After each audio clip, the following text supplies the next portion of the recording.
Iran Israel America युद्ध को 3 महीने बीत चुके हैं, लेकिन हालात ये है कि दोनों पक्ष अब तक किसी भी समझौते तक नहीं पहुंच पाए हैं। धमकियां और बातचीत का दौर एक साथ ही चल रहा है, लेकिन परिस्थितियां अब तक काबू में आई नहीं है।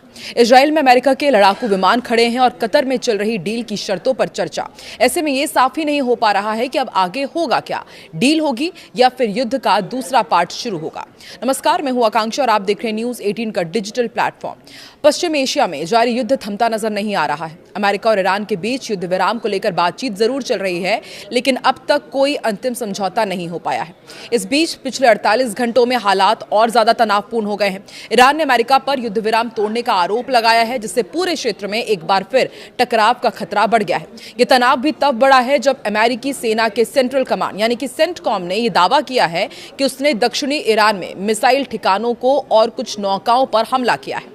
अमेरिका का कहना है कि ये नौकाएं खाड़ी में समुद्री सुरंगें बिछाने की कोशिश कर रही थी, जिससे अंतर्राष्ट्रीय जहाजों के लिए खतरा पैदा हो सकता था। अब तक 8 पॉइंट में आपको बताते हैं कि क्या क्या हुआ है। देखिए, ट्रंप और नेतन्याहू ने फोन पर बातचीत की है। अमेरिकी राष्ट्रपति डोनाल्ड ट्रंप ने इजराइल के प्रधानमंत्री बेंजामिन नेतन्याहू से अहम बातचीत की। बताया जा रहा है कि दोनों नेताओं ने ईरान के साथ चल रही बातचीत और क्षेत्र की सुरक्षा स्थिति पर चर्चा की। वहीं अमेरिका के लड़ाकू विमान भी इजराइल के एयरबेस पर देखे गए हैं। दूसरा अपडेट यह है कि कैंप डेविड की ट्रिप कैंसिल कर दी गई है। अमेरिकी राष्ट्रपति ने अपनी कैंप डेविड की ट्रिप कैंसिल कर दी है और इसकी वजह खराब मौसम बताई गई। इसकी वजह आज व्हाइट हाउस में ही कैबिनेट की बैठक आयोजित की गई, जिसमें निश्चित तौर पर ईरान का मुद्दा भी शामिल रहा। मार्को रूबियो का बयान आया है कि डील होने वाली है। अमेरिकी विदेशी मंत्री हैं मार्को रूबियो, जो इस समय भारत के दौरे पर है। उन्होंने साफ किया कि तमाम तनाव के बावजूद ईरान के साथ समझौते की संभावना अभी खत्म नहीं हुई है। अमेरिका की ईरान पर स्ट्राइक के बाद भी दोनों देश शांति वार्ता की ओर बढ़ रहे हैं। चौथा बड़ा अपडेट यह है कि कतर में एक गुप्त वार्ता चल रही है। मार्को रूबियो ने बताया कि कतर में दोनों पक्षों के बीच लगातार बातचीत हो रही है और समझौते की भाषा को लेकर कई मुद्दों पर चर्चा जारी है। समझौते की शर्तों और भाषा को लेकर यह बातचीत जारी और उम्मीद है कि अगले कुछ दिनों में वार्ता हो जाएगी। एक और बड़ा अपडेट यह है कि इजराइल ने लेबनान पर फिर स्ट्राइक किया है। लेबनान में भी हालात बिगड़ते जा रहे हैं।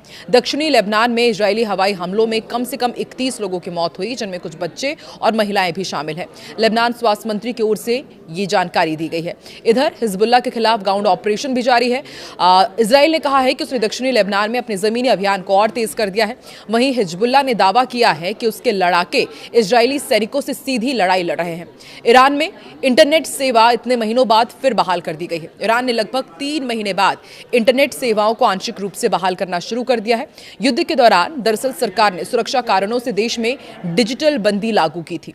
इधर एक और अपडेट ये है, दुनिया के सबसे बड़े इंटरनेट ब्लैकआउट के बाद धीरे धीरे अब ईरान में इसे बहाल किया जा रहा है। दूसरी तरफ कतर और ईरान में भी बातचीत जारी है।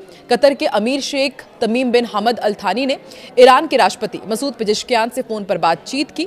कतर ने सभी पक्षों से संयम बरतने की अपील की, ताकि पूरे पश्चिम एशिया में हालात और ज्यादा विस्फोटक ना बने। आपको बता दें, कतर भी उन देशों में शामिल था जिस पर ईरान ने खाड़ी युद्ध के दौरान हमले किए थे। बावजूद इसके कतर वार्ता में मध्यस्थता कर रहा है और समझौते की शर्तों पर काम कर रहा है।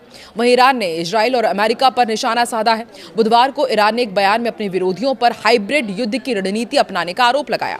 ईरान ने इसे युद्ध के मैदान में विरोधियों की नाकामी बताया और कहा कि विदेशी दुश्मन अब साइबर हमलों, आर्थिक दबाव और मनोवैज्ञानिक ऑपरेशंस पर ध्यान दे रहे हैं।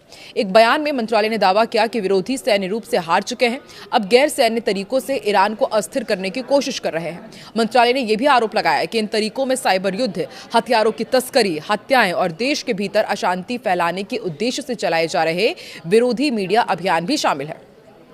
अल जजीरा की रिपोर्ट के अनुसार मंत्रालय ने कहा कि सैन्य मोर्चे पर हारे हुए दुश्मन ने अब अपना ध्यान सॉफ्ट वॉर, कॉग्निटिव वॉरफेयर और सामाजिक उकसावों की ओर मोड़ दिया है। साथ ही ईरान की सुप्रीम नेशनल सिक्योरिटी काउंसिल के उपसचिव अली बाघेरी कानी ने एक बार फिर साफ कर दिया है कि अमेरिका के साथ चल रही मौजूदा बातचीत में ईरान के हाई एनरिच्ड यूरेनियम का मुद्दा शामिल नहीं है। रूस के मॉस्को में एक अंतर्राष्ट्रीय सुरक्षा सम्मेलन के दौरान उन्होंने ये बातचीत में साफ किया कि ये मुद्दा बातचीत के एजेंडों में नहीं है। दरअसल अमेरिका चाहता है कि ईरान अपने करीब 440 किलोग्राम हाई एनरिच्ड यूरेनियम भंडार को खत्म करे। डोनाल्ड ट्रंप पहले ही कह चुके हैं कि अमेरिका ईरान को इतना संवर्धित यूरेनियम रखने की अनुमति नहीं देगा।